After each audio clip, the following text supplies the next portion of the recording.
मैदान पर पहुंचे अपनी उपस्थिति दर्ज करावे। आज का दूसरा क्वालिफाई मैच राजीव सरगा वर्सेस कुरियानी का होना है।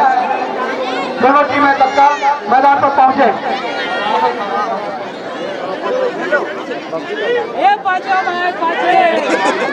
चलो पीछे पीछे चलो बेटे लाइन से पीछे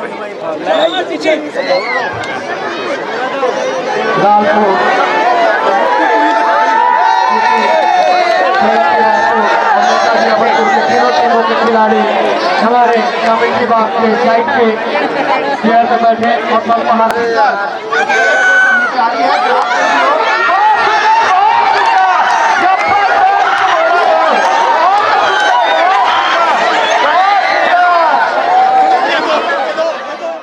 फाइनल मैच लालपुर रमेश्वर पलटन लालपुर वर्सेस प्रगति क्लब रायपुर के मध्य 10 मिनट के पश्चात फाइनल मैच होना है। अतः दोनों टीमें अपनी अपनी तैयारी करने में रमेश्वर पलटन रायपुर लालपुर